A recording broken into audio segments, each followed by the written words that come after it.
What was the most disappointing Christmas gift you saw someone get? 1. When I was about 8, my mom had married my stepdad, who ended up being the man I now call dad. We had visited his parents a few times, and I had noticed that Grandma V didn't seem to like us stepkids much. She never even said hi to us. On Christmas Eve, we all went to Grandma V's house to exchange gifts. The adults started passing out the gifts from Grandma V to the kids. My cousin Rhonda got a Barbie doll, and cousin Debbie received an Easy Bake Oven, and so on. Then, my Aunt Jean handed me my gift from Grandma V. It was really small, and I wondered what it could be. I opened it and couldn't hide my disappointment. It was a single die-cast metal car, like a Matchbox car, but the cheap kind that comes in a pack of 3. Each of us stepkids had received one car from the same pack. That's when I realized Grandma V didn't just dislike us, she hated us. My mom was furious, and we left shortly afterward.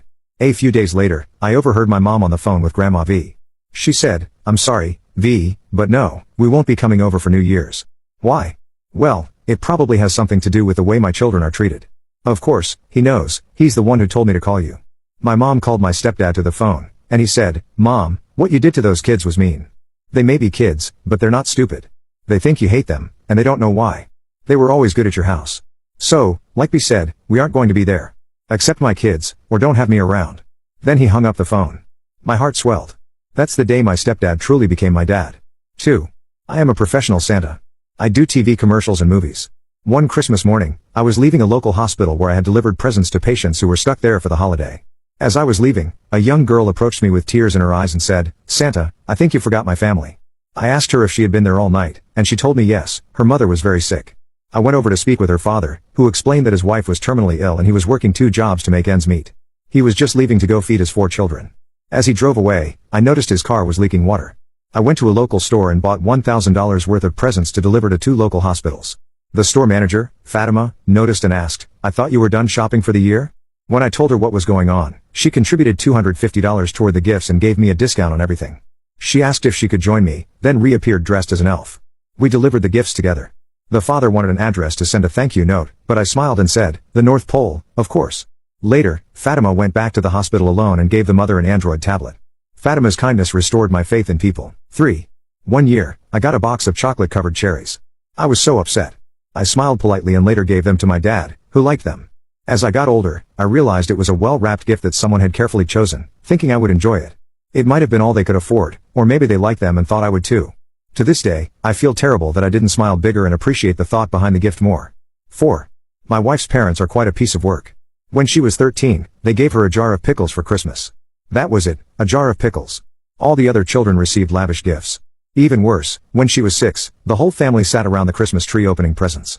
My wife picked a gift with her name on it, but they took it from her and handed her a different one. She opened it to find a sweater. At 6 years old, kids aren't excited about clothes.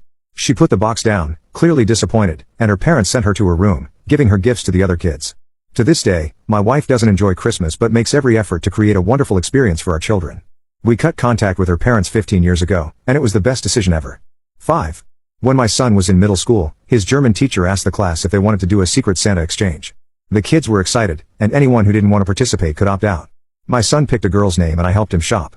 The limit was $10, but we went over a bit, finding fun and useful gifts. He said she loved 2 of the items he picked out.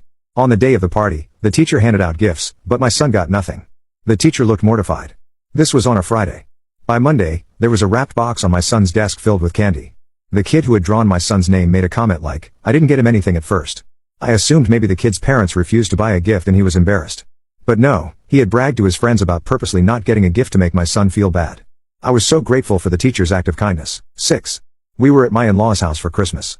My husband's youngest sister, Ellen, was there with her boyfriend of 6 years, Jay. Ellen had secretly told me she thought Jay was going to propose, and she was very excited. When it came time to open gifts, Ellen happily picked up a small box that looked like it contained jewelry. We all watched, smiling. Ellen opened the box and looked confused. She held up a small key, smiling awkwardly. Jay said, "It's for a storage unit. I paid for 3 months. Now you can finally clean the apartment and put any junk you want in storage." Tears welled up in Ellen's eyes, and she ran out of the house. Jay, looking around, said, "What? It's a thoughtful gift. I'm tired of living in a pigsty." My husband escorted him out. Ellen drove off, leaving Jay without a ride. This was before cell phones and Uber. Jay eventually stopped banging on the door and started walking. Apparently, Ellen broke up with him that same night. 7. My husband kept telling me he got me something I really wanted for Christmas. I had been hoping for a new sewing machine. He knew I wanted a new sewing machine. Imagine my horror on Christmas morning when I opened the gift to find the most hideous sofa slipcovers I'd ever seen. I burst into tears in front of the entire family.